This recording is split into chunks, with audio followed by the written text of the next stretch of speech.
Hello dear students, today we will study the kinetics of curvilinear motion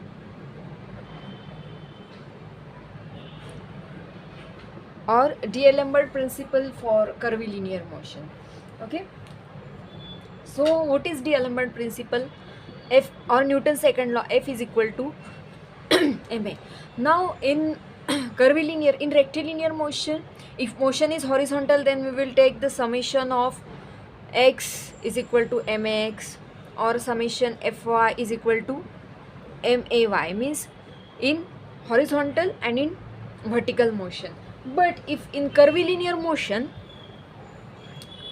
we have seen the coordinate system, rectangular coordinates, normal and tangential coordinates. So in this kinetics of curvilinear motion, we will take summation ft, means sum of forces in tangential direction, is equal to mat, and fn, summation of forces in normal direction, is equal to man, right? So what is tangential and normal direction? First of all, now in curvilinear there are two types of curvilinear motion. One is horizontal curvilinear motion in horizontal plane and curvilinear motion in vertical plane. So this is the curvilinear motion in vertical plane, example of giant wheel. Okay, this example of giant wheel is the curvilinear motion in vertical plane. Now merry-go-round is the curvilinear motion in horizontal plane. Okay, so we will see that directly. We will take the example, a recent example. Okay, a 50 kg ball suspended by 3 meter 3 meter cord.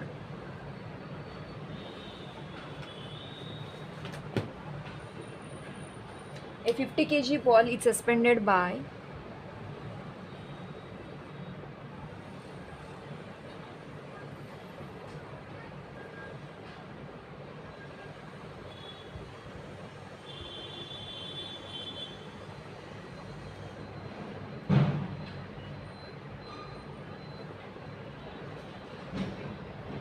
the weight of this ball is 15 kg, sorry 15 kg, yeah? Not 50, 15 kg is suspended by 3 meter cord. Describe an arc of circle leftwards, means this ball is going in left direction. Okay, yes. If the tension in the string is 2 times weight of ball, means what is given? Tension is given 2.5 times weight of ball. For the position as shown, determine the velocity and acceleration of ball in that position. Okay, so this angle is 30 degree. Mass of the ball is given 15 kg. Now first of all we will draw the FBD of the body. ठीक है, तो सबसे पहले FBD draw करने के लिए हमको क्या करना पड़ेगा? एक टेंजेंशियल एंड एक नॉर्मल, ये दो डायरेक्शन हमको डिसाइड करने पड़ेंगे. ठीक है, तो बॉल ये हो गई, दिस इज कर्व. ठीक है, ये कर्व में वो रोटेट हो रहा है, then it will be tangential direction, right?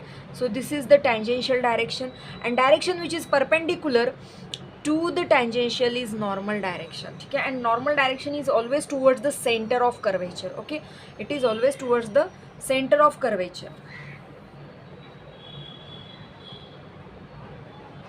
ठीक है, so इसका weight mg act होगा. ठीक है, फिर हाँ, if this angle is 30 then this will be also 30.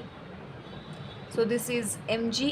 अभी जो कुछ भी फोर्सेस नॉर्मल और टेंजेंशियल डायरेक्शन छोड़ के रहेंगे उनको हमको रिजॉल्व करना पड़ेगा. ठीक है, जैसे कि mg फोर्स ना तो नॉर्मल में ना तो टेंजेंशियल में, it is incline to the normal. ठीक है, तो हम इसको रिजॉल्व करेंगे. mg cos 30 and this will be mg sin 30. Now tension in the cord, tension will be in this direction. ठीक है, टेंशन कौन से डायरेक्शन में रहेगा? ये डायरेक्शन में टेंशन रहेगा. ठीक है, और कौन से फोर्सेस एक्ट होंगे इसके ऊपर? हाँ, M A force. M A force, तो ठीक है एम ए फोर्स कहाँ पे एक्ट होता है?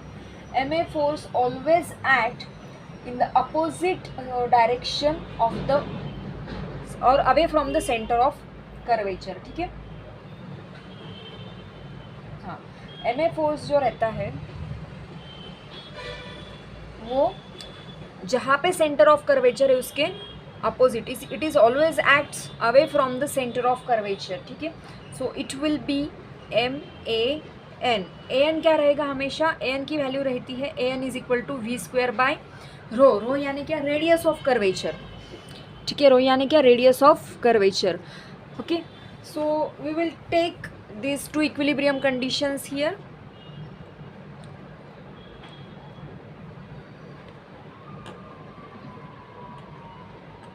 T direction and this is N direction. So summation Fn is equal to 0. Sorry, पहले हम T लेंगे. Summation Ft is equal to 0. Now tangential direction. So कौन सी है tangential direction? ये tangential direction है, ठीक है। हाँ, और इसमें एमेटिव फोर्स कहाँ लगेगा? tangential force. So tangential force always act in the opposite direction of the motion, ठीक है। तो बॉल लेफ्टवर्ड जा रहा है तो एम ए टी फोर्स इधर लगेगा, एम ए टी, ठीक है। So F T is equal to M G sine 30 is equal to M A T, okay, M A T, ठीक है। उन्होंने एक्सेलरेशन एंड वेलोसिटी फाइंड करने के लिए कहा है। Here mm will get cancelled. AT is equal to 9.81 sin 30. So AT is equal to 9.81. Calculate 9.81 into sin 30. It is 4.905 metre per second square. Now summation F N square बहुत easy है, ठीक है। अभी एन डायरेक्शन लेनी पड़ेगी, ठीक है। N direction कौन सी है? ये। तो एन डायरेक्शन में कौन से फोर्स एक्ट हो रहे हैं? ये प्लस, ये माइनस, ठीक है। कौन सा भी प्लस लीजिए, कौन सा भी माइनस लीजिए। T minus M G cos 30 minus M A N is equal to 0, okay. So T की वैल्यू उन्होंने दी हुई है which is 2.5 times weight. Weight कितना है? एम जी, ठीक है, minus M G cos 30 minus M A N is equal to 0, okay. तो M M M will get cancel. Here we will get the value of A N is equal to 2.5 minus 9.81 into cos 30,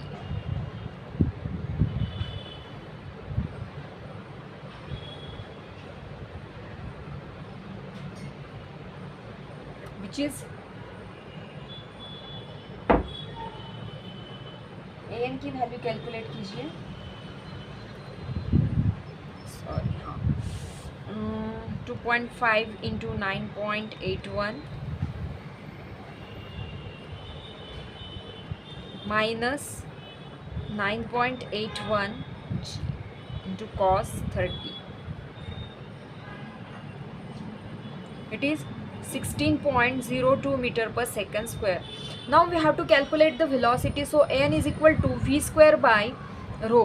Okay. So from this 16.02 n की value है, v square हमको पता नहीं है, rho is उन्होंने दिया हुआ है 3 मीटर कॉर्ड, ठीक है। तो हम rho की वैल्यू 3 पुट करेंगे. So from this we will get the value of v. v is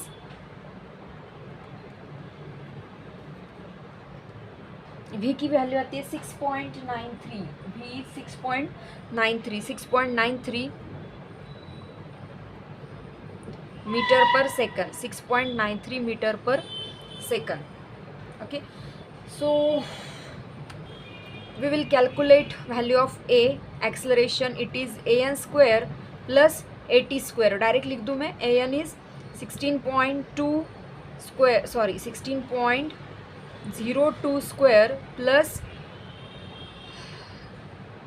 4.905 square.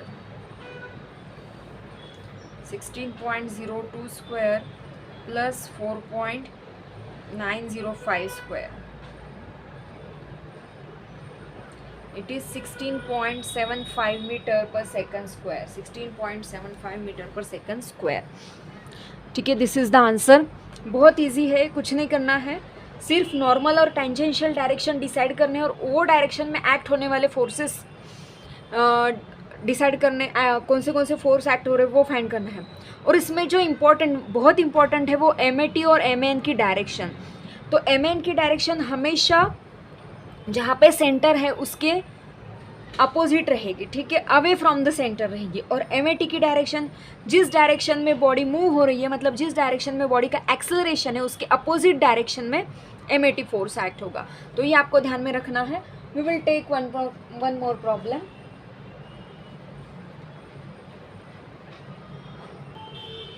Okay, here is the another problem. जो पहले प्रॉब्लम लिया था वो भी मार्च 23 में पूछा हुआ है, and this is also asked in March 23. A 65 kg wrenching ball is suspended through cable AB and BC as shown in figure. Okay, determine the tension in the cable BC at that moment. ठीक है, BC में जो tension रहेगा वो find करना है if the cable AB is cut. ठीक है, तो सबसे पहले मैं बॉल की FBD ड्रॉ करूँगी। ठीक है, दिस इज़ TBC। ओके, ये नॉर्मल डायरेक्शन रहेगी, ये टेंजेंशियल डायरेक्शन रहेगी। तो अभी देखिए AB कट करने जस्ट आफ्टर क्या कहा उन्होंने, द KB इज कट। ठीक है, अभी AB कट करने के बाद बॉल जो है वो इस डायरेक्शन में मूव होगा, तो MAT फोर्स ये डायरेक्शन में लगेगा। ठीक है, ये रहेगा MG। ओके,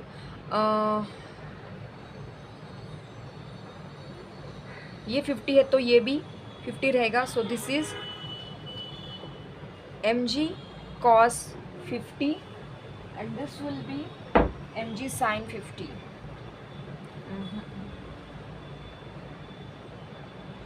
सॉरी, ये 50 जो है, ठीक है, इसके साथ रहेगा 50, सॉरी ये 50, तो ये रहेगा MG sin 50 and this will be MG cos 50। okay, yes, MG sin 50 and MG cos 50।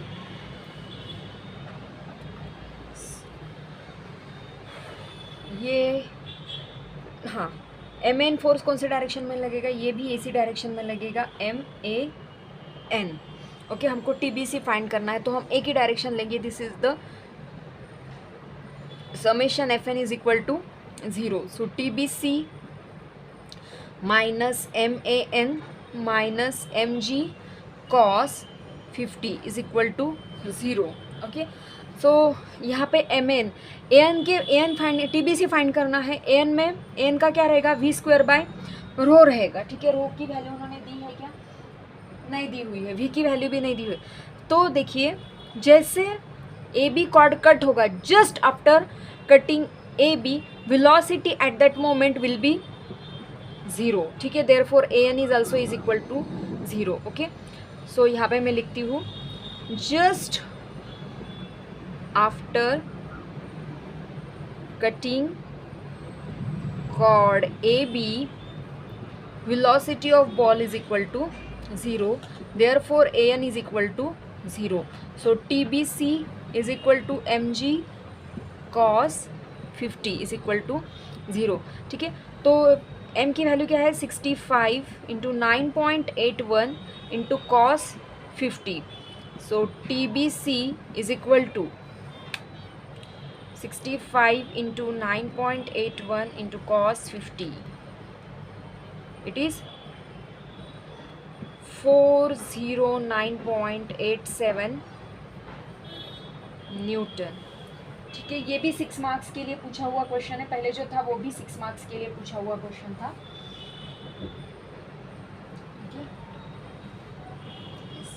Will take one more problem.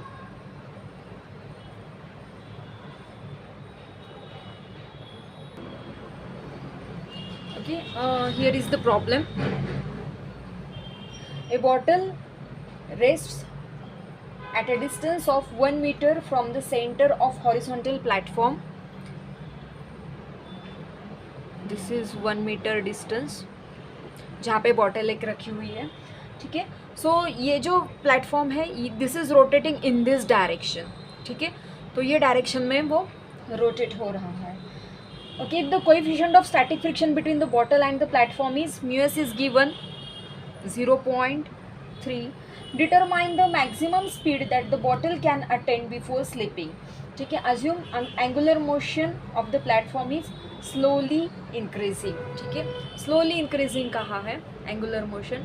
तो सबसे पहले जैसे कि ये प्लेटफॉर्म, हम क्या करेंगे, सबसे पहले बॉटल की एफबीडी ड्रॉ करेंगे। This is the bottle which is placed on this platform, ठीक है। ये बॉटल है, ठीक है।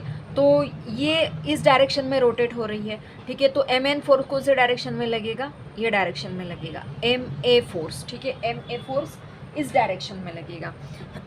अभी जैसे कि ये प्लेटफॉर्म देखिए, इमेजिन कीजिए कि एक प्लेटफॉर्म है वो इस डायरेक्शन में रोटेट हो रहा है, तो बॉटल थोड़ी सी स्टार्टिंग में उसका इनर्शिया फोर्स जो लगेगा वो इस डायरेक्शन में सरकेंगी, ठीक है। तो ये डायरेक्शन में सरकेगी वो, तो इसके लिए उसका फ्रिक्शन फोर्स जो है वो इधर लगेगा, ठीक है। तो that friction force will be μs r 0.3 into R, ठीक है। ये वर्टिकल डायरेक्शन में ये दो फोर्स लगेंगे, नॉर्मल रिएक्शन एंड mg, ठीक है। तो हम summation Fy is equal to 0, mg is equal to r, इसको ऐसे रहने देना है। समेशन Fx is equal to 0, ma is equal to 0.3 r। So ma is equal to 0.3 r की वैल्यू mg पुट करेंगे हम। पूछा क्या है उन्होंने, determine the maximum speed, maximum speed calculate करने के लिए कहा है, ठीक है। तो ये an रहेगा normal,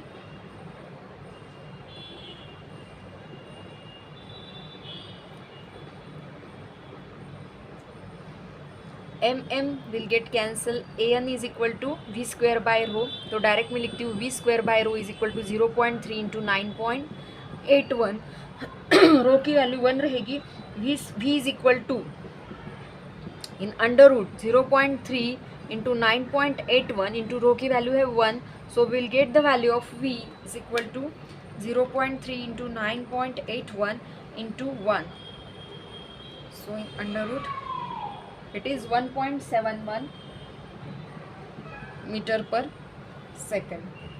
Okay, we'll take one more problem. Okay, here is the another problem.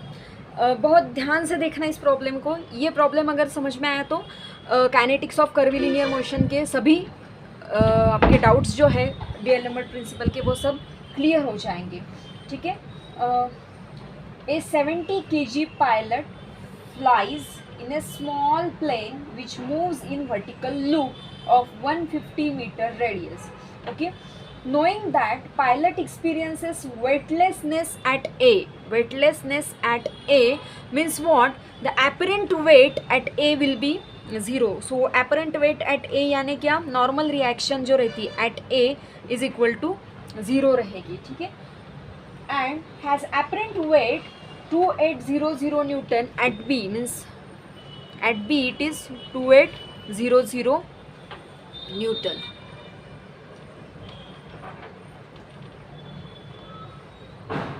Okay, yes, find the speed of plane at A and at B. Okay, we have to find out VA and VB, तो ये दोनों find करने हैं, ठीक है। Pilot feels weightlessness eight ए, यानी क्या, उसका तो वेट है but it is he is feeling weightlessness, मतलब क्या, एपरेंट वेट, एपरेंट वेट यानी क्या, जो रिएक्शन रहती है वेट को, that is called as the apparent weight, so that is 0, ठीक है। तो सबसे पहले हम क्या करेंगे, अभी ए और बी दो जगह पे पायलट की एफबीडी ड्रॉ करेंगे, ठीक है। तो सबसे पहले हम ए के ऊपर एफबीडी ड्रॉ करते हैं। देखिए ये ए पॉइंट है, ठीक है। तो यहाँ पे एम जी एक्ट होगा, ठीक है। M G is always in downward direction. अब पायलट यहाँ पे है, ठीक है, तो ये लूप है, ठीक है। तो इसमें नॉर्मल डायरेक्शन नॉर्मल रिएक्शन कौन से डायरेक्शन में आएगी, ओके। नॉर्मल डायरेक्शन जो है वो कौन से डायरेक्शन में आएगी, डाउनवर्ड डायरेक्शन में। तो ये रहेगा एन ए और आर ए, हम इसको कहेंगे आर ए, ठीक है।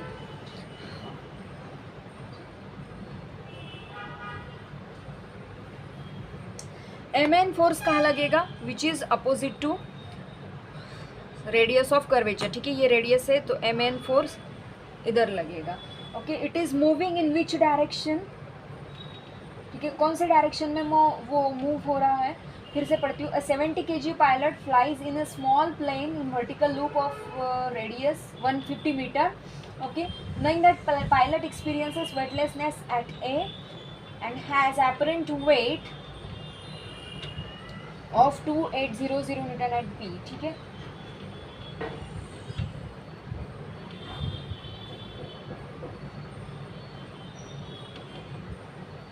Okay,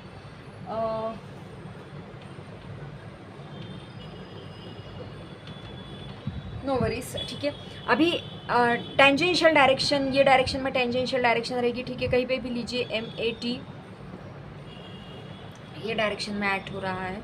okay, so summation F Y is equal to 0, summation F Y is equal to 0 M A N minus M G minus R A is equal to 0, M N minus M G is equal, ठीक है। तो R A 0 हो जाएगा, ठीक है। M A N is equal to M G, M M cancel, A N is V square by rho upon G. तो यहाँ पे ए के ऊपर ले रहे हम, ठीक है। So V is equal to in under root G into रो, so V is equal to 9.81 into 150। So V A is equal to, calculate V A की वैल्यू यहाँ से हमको मिलेगी, it is square root of 9.81 into 150 which is 38.36 metre per second, ठीक है। अभी यहाँ पे एट पॉइंट बी पे उसकी एबीडी हम ड्रॉ करेंगे एट पॉइंट बी पे, ठीक है। तो बी पॉइंट पे एबीडी क्या आएगी, एम जी। अभी यहाँ पे N normal reaction, R B जो है वो ऊपर लगेगा, ठीक है। फिर एम एन कहाँ लगेगा, in downward direction M A N. तो summation F Y is equal to 0 R B minus M G minus M A N को मैं direct V B square by rho लिखती हूँ। आर बी की value है 2800, ठीक है। M G 70 into 9.81 into sorry, फिर minus 70 into V B square by rho की वैल्यू है 150 इज इक्वल टू 0, ठीक है। तो ये आएगा 2800 माइनस 70 इंटू 9.81, ये कैलकुलेशन कीजिए, it is 2113.3 is equal to 70 V B square upon 150। From this I calculate the value of V B directly, ठीक है। ये भी इंटू 150 इधर लेके जाएंगे, 150 डिवाइडेड बाय 70 करेंगे, ठीक है। फिर इसको रूट में लेंगे तो हमको वी बी की वैल्यू मिलेगी, we B is 67.29 metre per second. तो हमने दोनों जगह पे वी ए और वी बी फाइंड किए हैं, ठीक है। बस यहाँ पे नॉर्मल रिएक्शन जो है वो डाउनवर्ड एक्ट होगी, बी पॉइंट पे नॉर्मल रिएक्शन अपवर्ड एक्ट होगी। और एक फ़र्क है कि यहाँ पे नॉर्मल रिएक्शन 0 उन्होंने दी हुई है और यहाँ पे नॉर्मल रिएक्शन गिवन है, ठीक है। बस इतना ही फ़र्क है। और जैसे और एक प्रॉब्लम है केज वाला, जैसे आपने मूवी में देखा होगा मौत का कुआं जो सर्कस में हम देखते हैं, ठीक है। तो वहाँ पे, ठीक है, जैसे जितनी स्पीड ज़्यादा मैक्सिमम स्पीड रहेगी अंदर व्हीकल की, ठीक है, ऐसे ही ये व्हीकल अंदर रोटेट होता है, तो that direction is horizontal direction, okay. तो जैसे भी स्पीड मिनिमम रहेगी, मिनिमम स्पीड पे नॉर्मल रिएक्शन जो रहती है वो 0 रहती है, मिनिमम स्पीड पे नॉर्मल रिएक्शन 0 रहती है, ठीक है। बस वो आप इतना ध्यान में रखना। और जितने भी लास्ट 3 इयर्स के क्वेश्चन पेपर है उसमें से ये क्वेश्चंस सॉल्व करके देखना। ये बहुत इजी पार्ट है, दोनों भी D'Alembert principle for rectilinear motion and curvilinear motion. तो आज के लिए इतना ही, कल हम वर्क एनर्जी प्रिंसिपल स्टार्ट करेंगे, ठीक है। Thank you.